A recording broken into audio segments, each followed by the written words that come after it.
+2 computerised അക്കൗണ്ടിങ്ങിലെ second chapter സ്പ്രെഡ്ഷീറ്റിൽ പഠിക്കാനുള്ളതാണ് ഫിനാൻഷ്യൽ ഫങ്ഷൻസ്. അതിൽ വരുന്ന ഒരു ഫങ്ഷനാണ് അക്രിൻഡ് ഫങ്ഷൻ അല്ലെങ്കിൽ അക്രൂഡ് ഇൻട്രസ്റ്റ് എന്ന് പറയുന്ന ഫങ്ഷൻ. അക്രൂഡ് ഇൻട്രസ്റ്റ് നമ്മൾ +1 പഠിച്ചിട്ടുള്ളതാണ്. അതായത് കിട്ടാനുള്ള ഇൻട്രസ്റ്റാണ്, പക്ഷേ നമ്മളുടെ കൈവശം ഇതുവരെ ആ പൈസ കിട്ടിയിട്ടില്ല. അതിനെയാണ് അക്രിൻഡ് അല്ലെങ്കിൽ ഇവിടെ അക്രൂഡ് ഇൻട്രസ്റ്റ് കൊണ്ട് ഉദ്ദേശിക്കുന്നത്. സെക്യൂരിറ്റീസ് വാങ്ങുകയും വിൽക്കുകയും ചെയ്യുമ്പോൾ ഈ സെക്യൂരിറ്റി വാങ്ങുന്ന അല്ലെങ്കിൽ വിൽക്കുന്ന ദിവസം വരെയുള്ള ഇൻട്രസ്റ്റ് പലിശ എത്രയാണെന്ന് കണക്കാക്കുന്നതിന് വേണ്ടിയിട്ടാണ് അക്രിൻഡ് അല്ലെങ്കിൽ അക്രൂഡ് ഇൻട്രസ്റ്റ് എന്ന് പറയുന്ന ഫങ്ഷൻ നമ്മൾ ഉപയോഗിക്കുക. ഇവിടെ തന്നിരിക്കുന്ന എക്സാമ്പിൾ വെച്ച് തന്നെ നമുക്കിതിൻ്റെ മീനിങ് എന്താണെന്ന് ജസ്റ്റ് ആദ്യമേ നോക്കാം. അത് കഴിഞ്ഞിട്ട് എങ്ങനെയാണ് ചെയ്യുന്നതെന്ന് നോക്കാം. A security is issued on 1 April 2020. ഒരാൾ ഏപ്രിൽ 1 ഒരു സെക്യൂരിറ്റി വാങ്ങിച്ചു, അല്ലെങ്കിൽ ഒരു കമ്പനി ഒരാൾക്ക് ഒരു സെക്യൂരിറ്റി ഇഷ്യൂ ചെയ്തു കൊടുത്തു. അപ്പോൾ അതിൻ്റെ ആദ്യത്തെ interest rate, first interest is set for 30th September 2020. നമ്മൾ സാധാരണ ബാങ്കിൽ ഇടുമ്പോൾ എല്ലാ മാസവും ഇൻട്രസ്റ്റ് കിട്ടുന്നത് പോലെയല്ല, അല്ലെങ്കിൽ വേറൊരു സ്ഥാപനത്തെ ഇടുമ്പോൾ എല്ലാ മാസവും ഇൻട്രസ്റ്റ് കിട്ടും പോലെയല്ല. സെക്യൂരിറ്റീസിൻ്റെ ഇൻട്രസ്റ്റ് എന്ന് പറയുന്ന സാധാരണ ഒന്നുകിൽ ഇയർലി ആയിരിക്കും, വർഷത്തിൽ ഒരു തവണയായിരിക്കും തരുന്നത്. അതല്ല എങ്കിൽ ഹാഫ് ഇയർലി ആയിരിക്കും, വർഷത്തിൽ 2 തവണ 6 മാസം കൂടുമ്പോൾ തരും. അതല്ലെങ്കിൽ ക്വാർട്ടർലി ആയിരിക്കും, വർഷത്തിൽ 4 തവണ തരും, അതായത് 3 മാസം കൂടുമ്പോൾ തരും. ഈ ഒരു രീതിയിലായിരിക്കും സാധാരണഗതിയിൽ സെക്യൂരിറ്റീസിൻ്റെ ഇൻട്രസ്റ്റ് കൊടുക്കുന്നത്. അപ്പോൾ ഇപ്പോൾ പറഞ്ഞിരിക്കുന്ന ഇവിടുത്തെ ഈ ഒരു ഏപ്രിൽ 1 വാങ്ങിച്ച ആ സെക്യൂരിറ്റിയുടെ ഇൻട്രസ്റ്റ് കിട്ടുന്ന ആദ്യത്തെ ഡേറ്റ് എന്ന് പറയുന്നത് September 30 എന്ന് പറഞ്ഞാൽ അതിൻ്റെ മീനിങ് എന്താണ്? ഹാഫ് ഇയർലിയാണ് കിട്ടുന്നത്. സാധാരണ എല്ലാ ബിസിനസ് സ്ഥാപനങ്ങളുടെയും ഫിനാൻഷ്യൽ ഇയർ എന്ന് പറയുന്നത് 1 April തൊട്ട് 31 March വരെയാണ്.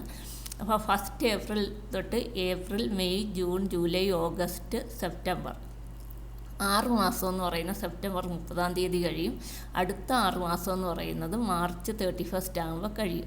അപ്പോൾ ഒരു വർഷം 2 തവണയാണ് ഇൻട്രസ്റ്റ് കൊടുക്കുന്നതെങ്കിൽ ഒന്ന് September 30, അടുത്ത March 31 ആയിരിക്കും. The settlement date is 1 July 2020. ഇവിടെ സെറ്റിൽമെൻറ്റ് ഡേറ്റ് എന്ന് പറഞ്ഞാൽ ഈ സെക്യൂരിറ്റി വാങ്ങിച്ച ആൾ മറ്റൊരാൾക്ക് ഈ ഒരു സെക്യൂരിറ്റി വിറ്റ ദിവസം എന്ന് പറയുന്നത് ജൂലൈ 1 വിറ്റത്. അപ്പോൾ ജൂലൈ 1 വിറ്റു എന്ന് പറയുമ്പോഴത്തേക്ക് അതിൻ്റെ ഇൻട്രസ്റ്റ് ഡേറ്റ് ഇതുവരെ ആയിട്ടില്ല. ആരുടെ കൈവശമാണോ ഈ ഒരു സെക്യൂരിറ്റി ആദ്യം വരുന്നത് അയാൾക്ക് അതിൻ്റെ യാതൊരു ഇൻട്രസ്റ്റും കയ്യിൽ കിട്ടിയിട്ടില്ല. പക്ഷേ ഈ വിറ്റ ഡേറ്റ് വരെയുള്ള ഇൻട്രസ്റ്റ്, അതായത് ജൂലൈ 1 വരെയുള്ള ഇൻട്രസ്റ്റ്, ഈ സെക്യൂരിറ്റി ആരുടെ കൈവശമാണോ വരുന്നത് അയാൾക്ക് അർഹതപ്പെട്ടതാണ്. അപ്പോൾ അത്രയും ദിവസത്തെ ഇൻട്രസ്റ്റ്, അതായത് ഇയാൾ വാങ്ങിച്ച ഡേറ്റ് 1 April തൊട്ട് 1 July വരെയുള്ള ഇൻട്രസ്റ്റ് കാൽക്കുലേറ്റ് ചെയ്യുന്നതിന് വേണ്ടിയിട്ടാണ് നമ്മൾ ഈ പറഞ്ഞ അക്രിൻഡ് എന്ന് പറയുന്ന ഫങ്ഷൻ ഉപയോഗിക്കുക. അപ്പം നമുക്കിനി അക്രിൻഡിൻ്റെ സിൻടാക്സ് എന്താണെന്ന് നോക്കാം. അക്രിൻഡിൻ്റെ സിൻടാക്സ് എന്ന് പറഞ്ഞാൽ നമ്മളൊരു ഫങ്ഷൻ ഉപയോഗിക്കുമ്പോഴത്തേക്ക് ഒരു പ്രത്യേക രീതിയിൽ ആ ഒരു ബ്രാക്കറ്റിൽ കൊടുത്തിരിക്കുന്ന കാര്യങ്ങൾ ചെയ്താൽ മാത്രമേ നമുക്കതിൻ്റെ ആൻസർ കിട്ടത്തുള്ളൂ. അപ്പോൾ ആ ഒരു ഫോർമാറ്റിനെയാണ് നമ്മൾ സിൻടാക്സ് എന്ന് പറയുന്നത്. അപ്പോൾ അക്രിൻഡ് ഫംഗ്ഷൻ്റെ സിൻടാക്സ് എന്ന് പറയുന്നത് ഏത് ഫംഗ്ഷനാണെങ്കിലും ആദ്യമേ സ്റ്റാർട്ട് ചെയ്യാനുള്ള ഈക്വൽ ടു സൈൻ വെച്ചാണ്. ഈക്വൽ ടു കൊടുത്ത് നമ്മൾ അക്രിൻഡ് കൊടുത്തിട്ട് ആദ്യമേ ഫസ്റ്റ് ഇഷ്യൂ ഡേറ്റ് കൊടുക്കണം. ഫസ്റ്റ് ഇഷ്യൂ ഡേറ്റ് എന്ന് പറഞ്ഞാൽ കമ്പനിയുടെ കയ്യിൽ നിന്ന് എന്നാണ് ഒരാൾ ആ സെക്യൂരിറ്റി വാങ്ങിച്ചത് എന്നുള്ളത് കൊടുക്കുന്നു. 1 April 2020 ആണ്. അത് കഴിഞ്ഞ് നെക്സ്റ്റ് ഫസ്റ്റ് ഇൻട്രസ്റ്റ് ഡേറ്റ് എന്ന് പറഞ്ഞാൽ ആ കമ്പനി ആ സെക്യൂരിറ്റിയുടെ ആദ്യത്തെ ഇൻട്രസ്റ്റ് എന്നാണ് കൊടുക്കുന്നത് അതിവിടെ തന്നിട്ടുണ്ട്. September 30 കൊടുക്കുന്നത്. നെക്സ്റ്റ് സെറ്റിൽമെൻറ്റ് ഡേറ്റ് എന്ന് പറഞ്ഞാൽ ഈ ആദ്യം ഈ സെക്യൂരിറ്റി വാങ്ങിച്ച ആൾ രണ്ടാമത്തെ ആൾക്ക് വിറ്റ ഡേറ്റ് എന്നാണ്. അതാണ് ഇതിൽ പറഞ്ഞിരിക്കുന്നത്. 1 July ആണ്. Next rate of interest. നമ്മൾക്ക് തന്നെ അറിയാം, നമ്മൾ ബാങ്കിലാണേലും വേറെ ഏതെങ്കിലും ധനകാര്യ സ്ഥാപനങ്ങളിൽ നിന്ന് പലിശയ്ക്ക് പൈസ എടുക്കുകയാണെങ്കിൽ അതിനൊരു ഇൻട്രസ്റ്റ് റേറ്റ് കാണും. 5%, 10%, 15%, 12%, 8%, 9% എന്നൊക്കെ പറഞ്ഞു. അപ്പോൾ ഇവിടെ ഈ ഒരു സെക്യൂരിറ്റിയുടെ ഇൻട്രസ്റ്റ് റേറ്റ് എന്ന് പറയുന്നത് 10%. നെക്സ്റ്റ് പാർ വാല്യൂ എന്ന് പറഞ്ഞാൽ the face value, original value of that security. ആ സെക്യൂരിറ്റിയുടെ വില യഥാർത്ഥത്തിലുള്ള വില എത്ര ആണെന്നുള്ളത് അതും ഇവിടെ തന്നിട്ടുണ്ട്. 1,00,000 രൂപയാണ്. നെക്സ്റ്റ് എന്ന് പറയുന്ന ഫ്രീക്വൻസി. ഇവിടെ ഫ്രീക്വൻസി എന്ന് പറഞ്ഞാൽ എന്താണ്? Is the number of interest payment per year. അതായത് ഒരു കമ്പനി ഒരു വർഷം ആ ഒരു സെക്യൂരിറ്റിക്ക് എത്ര തവണ ഇൻട്രസ്റ്റ് കൊടുക്കും. ഒരു തവണയാണ് ഇൻട്രസ്റ്റ് കൊടുക്കുന്നതെങ്കിൽ അതിന് ഇയർലി എന്ന് പറയും, വർഷത്തിൽ ഒന്നേ കിട്ടുകയുള്ളൂ. 2 തവണയാണ് ഇൻട്രസ്റ്റ് കൊടുക്കുന്നതെങ്കിൽ അതിന് ഹാഫ് ഇയർലി എന്ന് പറയും, അതായത് 6 മാസം കൂടുമ്പോൾ ഇൻട്രസ്റ്റ് കിട്ടും.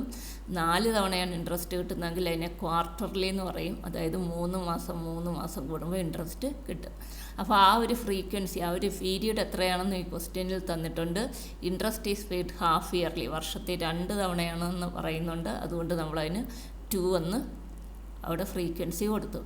നെക്സ്റ്റ് ലാസ്റ്റ് വൺ എന്ന് പറയുന്ന ബേസിസ് ആണ്. ബേസിസ് എന്ന് പറഞ്ഞാൽ ടൈപ്പ് ഓഫ് ഡേ കൗണ്ടാണ്. ടൈപ്പ് ഓഫ് ഡേ കൗണ്ട് എന്ന് പറഞ്ഞാൽ നമ്മൾ എത്ര ദിവസം വെച്ച് എത്ര ദിവസത്തേക്കാണ് ഈ ഒരു ഇൻട്രസ്റ്റ് കാൽക്കുലേറ്റ് ചെയ്യാനുള്ളത്. ഇപ്പം ഞാനൊരു എക്സാമ്പിൾ പറയാം. എത്ര ദിവസം വെച്ച് എത്ര ദിവസത്തേക്ക് എന്ന് പറയുമ്പോഴത്തേക്ക് ഞാനിപ്പോൾ ബാങ്കിൽ പോയി ലോൺ എടുത്തു കഴിഞ്ഞിട്ട് 30 ദിവസം കഴിഞ്ഞപ്പോഴത്തേക്ക് ഞാൻ ഈ ലോൺ തിരിച്ചടച്ചു എന്ന് വിചാരിക്കുക. അപ്പോൾ എൻ്റെ ഇൻട്രസ്റ്റ് റേറ്റ് എന്ന് പറയുന്നത് എത്ര ദിവസത്തേക്ക് കാൽക്കുലേറ്റ് ചെയ്താൽ മതി? ഞാൻ 30 ദിവസത്തേക്ക് ലോൺ എടുത്തിട്ടുള്ളൂ. അപ്പോൾ 30/365 ദിവസത്തേക്ക്, ഒരു വർഷം, അത്രയും ദിവസത്തേക്ക് മാത്രം ഞാൻ ഇൻട്രസ്റ്റ് കൊടുത്താൽ മതി. അല്ലാതെ ഒരു വർഷം മുഴുവനും ഉള്ള ദിവസത്തേക്ക് ഞാൻ ഇൻട്രസ്റ്റ് കൊടുക്കണ്ട. അപ്പോൾ അതിനെയാണ് ഇവിടെ ബേസിസ് കൊണ്ട് ഉദ്ദേശിക്കുന്നത്. എത്ര ദിവസത്തേക്കുള്ള ഇൻട്രസ്റ്റാണ് ഇവിടെ ബേസിസ് എന്ന് പറഞ്ഞാൽ. ഇത് 2-3 നമ്പറാണ് അവർ ഇതിന് കൊടുത്തിരിക്കുന്നത്. 0, 1, 2, 3, 4 എന്ന് പറയുന്നത്. അപ്പോൾ ഈ ഓരോ നമ്പർ നമ്മളിവിടെ സെലക്ട് ചെയ്യുമ്പോഴും ഓരോ തരത്തിലായിരിക്കും ഇൻട്രസ്റ്റ് കാൽക്കുലേറ്റ് ചെയ്യുന്നത്. അതായത് 0 കൊടുക്കുന്നതെങ്കിൽ 30/360 വെച്ച് കാൽക്കുലേറ്റ് ചെയ്യും. 1 ആണ് കൊടുക്കുന്നതെങ്കിൽ ആക്ച്വലാണ്, അതായത് എത്ര ദിവസം നമ്മുടെ കയ്യിൽ ആ സെക്യൂരിറ്റി ഇരുന്നു. ഇപ്പോൾ 25 ദിവസമാണെങ്കിൽ 25/365 ദിവസമാണുള്ളതെങ്കിൽ 365 ദിവസം, ഒരു വർഷത്തത്. അതാണ് 1-ന് വരുന്നത്. 2-ന് വരുന്നത് actual/360, 20 ദിവസം എൻ്റെ കയ്യിൽ ആ സെക്യൂരിറ്റി ഇരുന്നെങ്കിൽ 20/360. 3 എന്ന് പറയുന്നത് actual/365 ആണ്, അതായത് എൻ്റെ കയ്യിൽ 10 ദിവസം സെക്യൂരിറ്റി ഇരുന്നെങ്കിൽ 10/365. 4 എന്ന് പറയുന്ന 0 തന്നെയാണ് കാൽക്കുലേറ്റ് ചെയ്യുന്നത്. ഒരു മാസത്തേക്ക് റൗണ്ട് ചെയ്ത് കാൽക്കുലേറ്റ് ചെയ്യുന്നു. 30/365 എന്ന് കാൽക്കുലേറ്റ് ചെയ്യുന്നു. അപ്പോൾ ഇവിടെ തന്നിരിക്കുന്ന ക്വസ്റ്റ്യൻ നമ്മൾക്ക് ഈ അക്രിൻ്റെ ഫംഗ്ഷൻ ഉപയോഗിച്ച് എങ്ങനെയാണ് ചെയ്യുന്നതെന്ന് നോക്കാം. നേരത്തെ പറഞ്ഞു ഇഷ്യൂ ഡേറ്റ്, അതായത് ആദ്യത്തെ ആളി സെക്യൂരിറ്റി വാങ്ങിച്ച ഡേറ്റ് എന്ന് പറയുന്നത് 1/4/2020 ആദ്യത്തെ ഇൻട്രസ്റ്റ് കൊടുക്കുന്നത് സെപ്റ്റംബർ 30 അയാളത് മറ്റൊരാൾക്ക് വിറ്റ ദിവസം എന്ന് പറയുന്നത് 1 ജൂലൈ ആണ്. റേറ്റ് എന്ന് പറയുന്ന 10% അതിൻ്റെ original value of the security 1 lakh rupees ആണ്. ഫ്രീക്വൻസി, അതായത് ഒരു വർഷത്തിൽ എത്ര തവണ ഇൻട്രസ്റ്റ് കൊടുക്കും? 2 തവണ ഇൻട്രസ്റ്റ് കൊടുക്കുന്നുണ്ട്, 6 മാസം കൂടുമ്പോൾ. ബേസിസ് എന്ന് പറയുന്ന 0 ആണ്, അതായത് എങ്ങനെയായിരിക്കും കാൽക്കുലേറ്റ് ചെയ്യുന്നത്? 30/360 വെച്ചായിരിക്കും ഇത്രയും ദിവസത്തെ ഇൻട്രസ്റ്റ് കാൽക്കുലേറ്റ് ചെയ്യുന്നത്. അപ്പോൾ ഈ അക്രിൻ്റെ ഫംഗ്ഷൻ ഉപയോഗിച്ച് ഇതെങ്ങനെയാണ് ചെയ്യുന്നതെന്ന് നോക്കാം. = ACCRINT അക്രിൻ്റെ ബ്രാക്കറ്റ് ഓപ്പൺ ചെയ്യുക.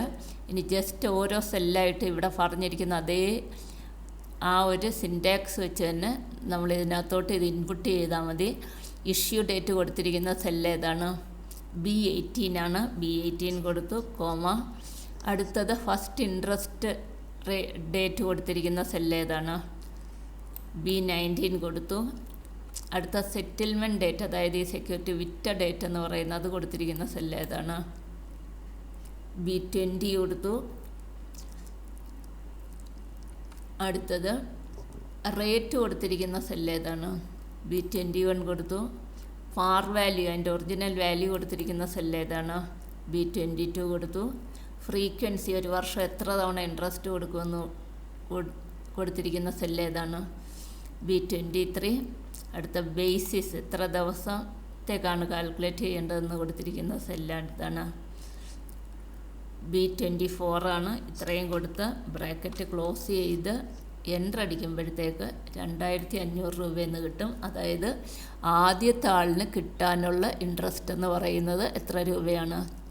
2500 ആണ്. ഈ ഇൻട്രസ്റ്റ് എന്ന് പറയുന്നത് എന്ന് തൊട്ട് എന്ന് വരെ ഉള്ളതേ ഉള്ളൂ.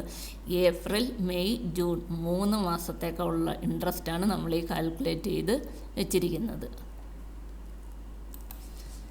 ഇതിൽ ബേസിസ് മനസ്സിലാകാത്തത് ഉണ്ടെങ്കിൽ അതൊന്നുകൂടെ ജസ്റ്റ് പറഞ്ഞുതരാം. ബേസിസ് എന്ന് പറഞ്ഞാൽ നമ്മൾ എത്ര ദിവസം നമ്മളുടെ കൈവശം ഈ സെക്യൂരിറ്റീസ് ഉണ്ടോ അത്രയും ദിവസത്തേക്ക് മാത്രം ഇൻട്രസ്റ്റ് കാൽക്കുലേറ്റ് ചെയ്യുന്നതിനാണ് ഈ ബേസിസ് ഉപയോഗിക്കുക. ഇപ്പം ഈ തന്നിരിക്കുന്ന എക്സാമ്പിളിൽ തന്നെ നമുക്ക് നോക്കാം. അതായത് ഈ സെക്യൂരിറ്റിയുടെ വാല്യൂ എന്ന് പറയുന്നത് എത്രയാണെന്ന് പറഞ്ഞാൽ 1,00,000 രൂപയാണ്. 1,00,000ത്തിൻ്റെ ഇൻട്രസ്റ്റ് എത്രയാണെന്ന് പറഞ്ഞാൽ 10% പറഞ്ഞാൽ 10%. ഈ 10% ഇൻട്രസ്റ്റ് എത്ര നാളത്തേക്കാണ് കാൽക്കുലേറ്റ് ചെയ്യാനുള്ളത്? ഏപ്രിൽ 1 തൊട്ട് ജൂലൈ 1 വരെ 3 മാസമാണുള്ളത്. അതായത് ഏപ്രിൽ 1 തൊട്ട് ഏപ്രിൽ 30 വരെ 1 മാസം, ഏപ്രിൽ കഴിഞ്ഞാൽ മെയ് 1 മാസം, ജൂൺ 1 മാസം, ജൂലൈ 1-ാം തീയതി വിൽക്കുകയാണ്. അതുകൊണ്ട് ആ മാസം നമ്മൾ കാൽക്കുലേറ്റ് ചെയ്യുന്നില്ല. അപ്പോൾ 3 മാസത്തേക്ക് മൊത്തം ഒരു വർഷത്തെ എത്ര മാസമുണ്ട്? 12 മാസമുണ്ട്. അതാണ് 3/12. അങ്ങനെ ചെയ്താൽ നമുക്ക് എത്ര തന്നെ ആൻസർ കിട്ടും? ഈ പറഞ്ഞ 2500 തന്നെ ആൻസർ കിട്ടും. ഇനി അങ്ങനെ ചെയ്യുന്നതിന് പകരം 3 മാസം എന്ന് പറഞ്ഞാൽ നമ്മൾ 90 ദിവസം എടുക്കുകയാണ്. 30 + 30 ഡിവൈഡഡ് ബൈ ഒരു വർഷം 360 ദിവസം എന്നാണ് എടുക്കുന്നതെന്ന് വിചാരിക്കുക. സെയിം ആൻസർ തന്നെ കിട്ടും, 2500 കിട്ടും. എന്നാൽ നമ്മൾ ഈ നമ്പർ ഓഫ് ഡേയ്സ് ഒന്ന് മാറ്റി കൊടുക്കുകയാണ്. ഇവിടെ ഏപ്രിലിൽ 30 ദിവസമുണ്ട്, മെയ്യിൽ 31 ദിവസമുണ്ട്, ജൂണിൽ 30 ദിവസമുണ്ട്. അപ്പോൾ 91 ആ വർഷം 365 ദിവസമാണുള്ളതെന്ന് വിചാരിക്കുക. അപ്പോൾ ഈ കിട്ടുന്ന ആൻസറിൽ കുറച്ചൊരു വ്യത്യാസം വരും. 2493.15 എന്ന് വെച്ച് ആ ഒരു വ്യത്യാസം തന്നെയാണ് നമ്മൾ ഇവിടെ മാറ്റി കൊടുക്കുമ്പോഴും വരുന്നത്. ഇപ്പോൾ ഇവിടെ 0 ഇട്ട് കൊടുത്തപ്പോഴത്തേക്ക് ഞാൻ ഈ ആദ്യം പറഞ്ഞ രീതിയിൽ 90/360 ഇട്ടാണ് ചെയ്തത്. ഇനി ഇവിടെ 1 കൊടുക്കുമ്പോൾ എന്ത് വരുമെന്ന് നോക്കാം. 2486 വന്നു. ഇവിടെ 2 ആണ് കൊടുക്കുന്നതെങ്കിൽ എന്ത് വരുമെന്ന് നോക്കാം. 2527 വന്നു. അതായത് 2 കൊടുത്താൽ ആക്ച്വൽ 360 ആണ് വരുന്നത്. ആക്ച്വൽ 91/360 വരുന്നു. ഇനി ഇവിടെ 3 കൊടുത്താൽ എന്ത് വരുമെന്ന് നോക്കാം. അത് ആക്ച്വൽ